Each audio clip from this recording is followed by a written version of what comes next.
it's really a consulting, starts with a consulting approach that then leads into like an engineering and construction approach. Okay, because that's a fairly complex thing, and with my limited knowledge, I'm gonna make it something that I think you would be interesting to address.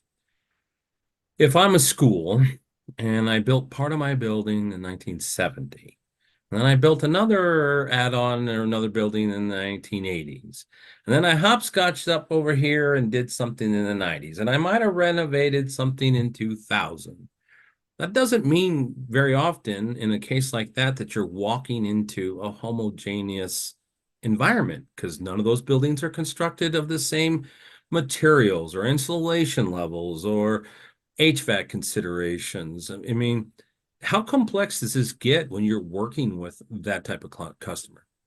It can be very complex, and I'll also say that in like a smaller school district, a lot of times you don't have the in-house expertise Right.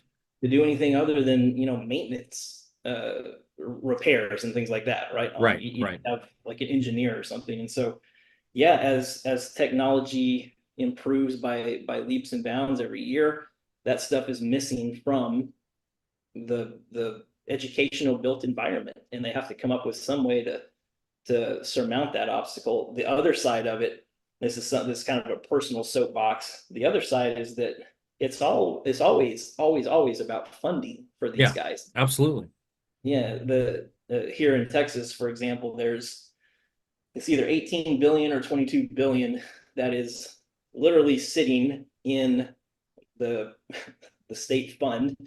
that schools were really hoping to get after this last legislative session. It's not going to happen because there's a big political fight about school vouchers going on right now in Texas, Sure. and so that money that didn't flow to schools this year is leaving a big hole in the school's ability to address these kind of things. Right, Right. the very nature of their buildings are kind of at hand here. Right, this is something they can't do on their own very well. And if you have to prioritize the money that they do have now, of course they're going to have to prioritize, in curriculum and in teacher salaries and stuff Sure. like that.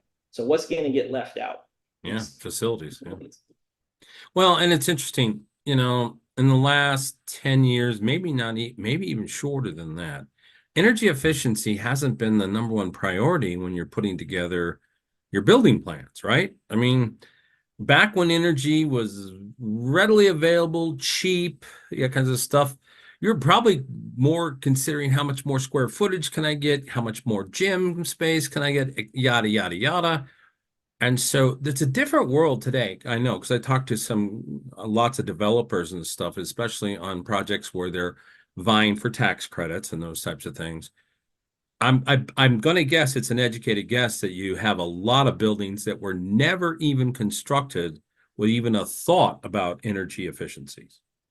No, you're so right. That's another thing I would say back to your question before, about what sets Centrix apart, from some other people in the space. It is that you have to take a holistic view, and if you can